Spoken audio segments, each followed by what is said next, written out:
Alright, today we're going to be showing you guys how to change the oil in your car. Changing your oil regularly is just the single most important thing you can do to minimize wear and tear on your engine over the life of your car.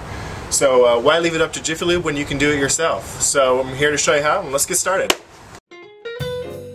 So for about the cost of 6 oil changes, you can get all the equipment you need to change your oil for life. You're going to want to make sure that you pick up a floor jack, a couple jack stands, an oil pan, plenty of clean shop rags, a funnel, a wrench that fits the size of your oil pan nut, an adjustable filter wrench, or as shown here, an old bike tire or weather stripping, and I'll talk a little more about that later.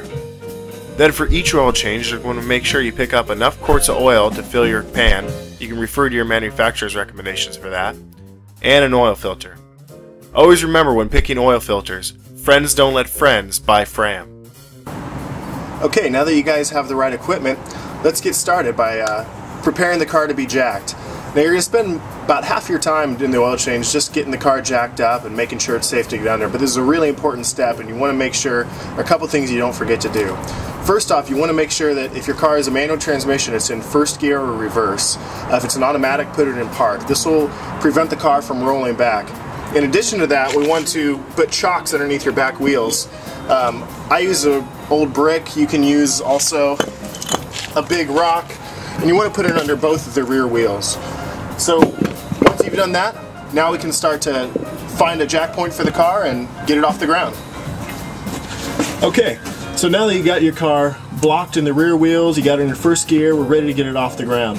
So the first thing you need to do is locate your jacking points. Usually you can find a good one up near your front wheels. I start from the driver's side, but it's your preference. You want to locate a good solid piece of the metal frame.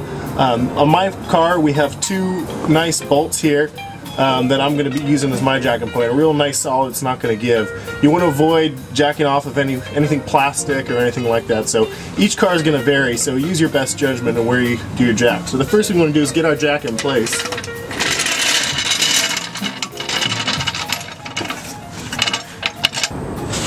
So you're going to want to raise the jack till it just touches your jacking point, and once it's in place, make sure it's steady, it's not going to slide anywhere, and now we can start by jacking the car up. So now, when you're jacking your car up, keep in mind that the lower an angle your car is at, the better the oil drains from the pan. So you don't want to over jack your car.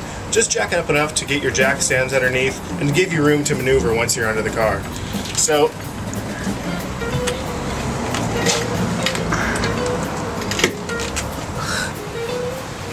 okay, so now that you got the car up enough to get your jack stand under, time to locate the first jack stand. It's really important that you don't get underneath the car until it's supported by both jack stands, and never try to change oil with just a jack. You want to make sure you've got 2 jack stands and the car is stable. So I'm going to jack off of this bolt point here, put my jack stand into place, and I like to use 1 click on my jack stand just to make sure I have enough room to maneuver under there. Now all I got to do is lower the jack down so it bears on the jack stand and place my other thing, and we're ready to go. Okay, now that we got the car up on 2 jack stands, first thing we do is pop your hood. I like to do this also as a reminder so that when I'm done draining the oil pan, I don't forget to put oil back in it before I start my car again. It'd be a really bad thing to do. Also, you want to take off the oil cap before you start to drain the oil pan. This will make sure you don't create a vacuum, and it'll just make sure the oil comes out easier. So once you've done that, I always like to give my car a good shake test, make sure it's solid, and I'm ready to get under it. Alright, so now that we've got the car jacked up, it's time to get under and start draining the oil. Here's the oil pan. They're typically on the passenger side of the car, but you want to check and make sure that you know where it is. And they're typically next to your, if you have a front wheel drive car, next to your transmission. Make sure you don't drain your transmission fluid instead of your oil. Your oil pan is here, it's got a plug. Make sure you have the right wrench for it. Mine's a 19mm, which is pretty common. One thing is you want to make sure you use a wrench that's the right size for your oil plug, and don't use an adjustable wrench because you could strip the plug. So once you're under here and you got the right wrench and you got your oil pan, you want to position your oil pan so that as you remove your plug, it drains right in there. Now one thing to be careful of is the oil might be warm, might be hot. So I would recommend wearing plastic gloves so you don't burn yourself. I'm out of plastic gloves, so I'm just going to have to tough it out. But first we're going to go ahead here and break the seal on the oil plug. And once it's broken, I'm going to loosen it by hand. Alright, so now that I've got that broken, I'll go ahead and use my left hand to position the oil pan, use my right to loosen it.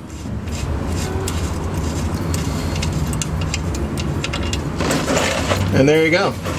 As you can see, changing oil is a messy business, so that's why you got to keep plenty of rags handy so you can wipe your hands off and clean your driveway.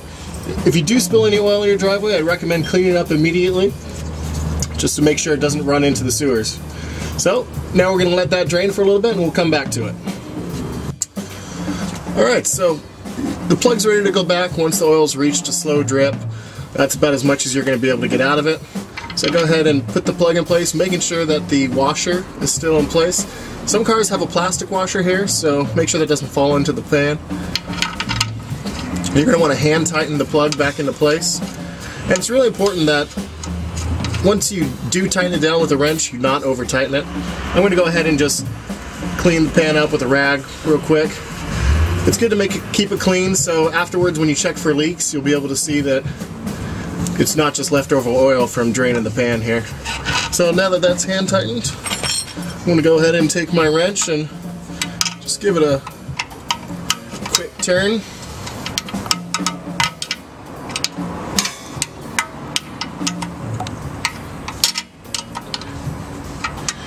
And once it's tightened, just pull another quarter turn, and that's good.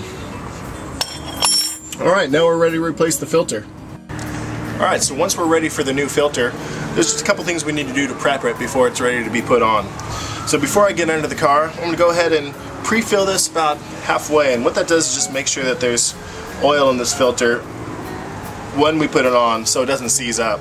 I'm going to take my finger also, and you want to rub some of that oil around the gasket there just to get a nice connection and lift up that gasket. So, once that's done, we're now ready to go in, take the old filter off, and put the new one on. I got my filter wrench, so let's go. Alright, so now a bit of a tricky part is locating your existing oil filter. It's located directly above your oil pan, but you're going to have your transmission and axle all in the way. So it's located directly above and right here. Usually they're white or black, and you're going to just reach up over your oil pan and unscrew it.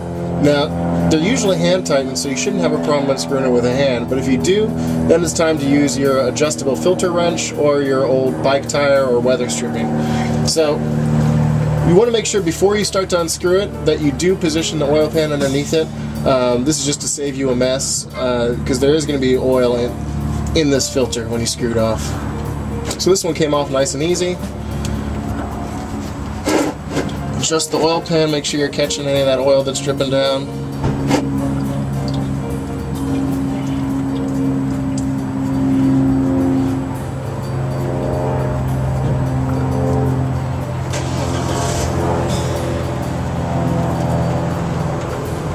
You usually have a pretty long thread on here, so there you go.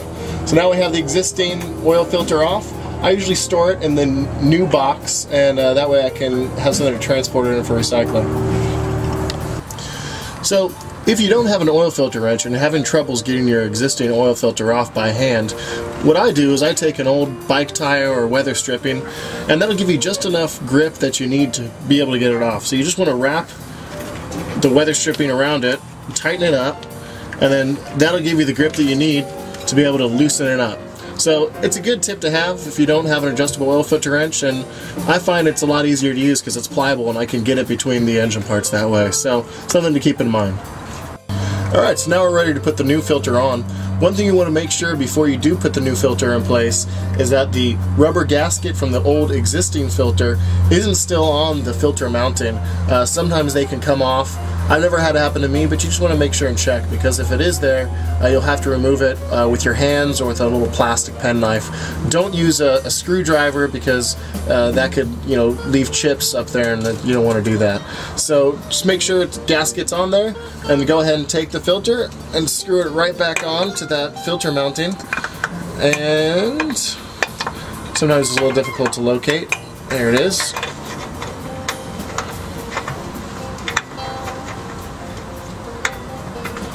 Now, when you're tightening it back on, it's important to remember it doesn't need to be over tightened. Just hand tightened is fine, and once you get it hand tightened, just try to give it one extra final turn there, or quarter turn, and doesn't need to be tightened down with an oil wrench or anything. Alright, once that's in place, we're ready to lower the car and put the oil back in.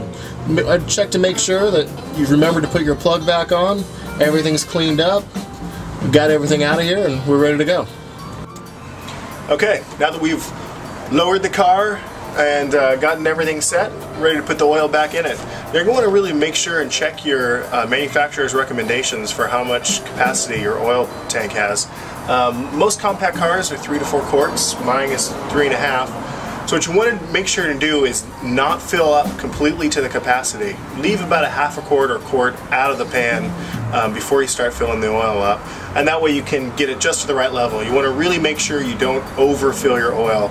If anything, air on the underside. If your oil is a little bit low, it's not going to do as much damage if you overfill it. So it's one thing to keep in mind. So make sure to put your funnel here, and then we can start filling oil.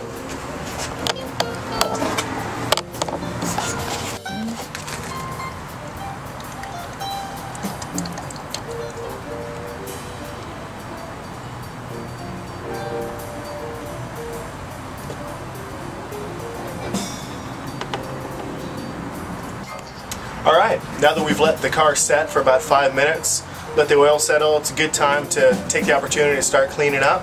Now we got to check the oil and see how much more we have to put in. If you remember, we left it about half a quart to a quart low. So locate your dipstick. It's usually in the upper left part of your engine compartment in most compact cars. Pull it out, wipe it off, make sure so you can get a clean reading. Put it back in. Make sure you get it all the way down so we can get a proper reading on the oil level.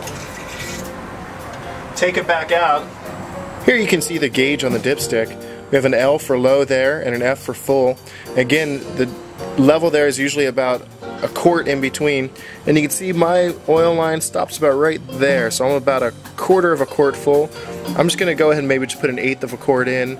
Again, you really don't want to overfill your oil tank, so I'm just going to top it off a little bit, and then we're good to go. Alright, so there we go. Oil's filled up. We're ready to go. Make sure you put your oil cap back on. Very important. Once you've got that tightened down, check the engine compartment. Make sure you didn't leave any tools in there or anything like that. Go ahead and lower the hood, and congratulations, you've just completed your first oil change. So hope you all get out there and view it, do it, love it. Later.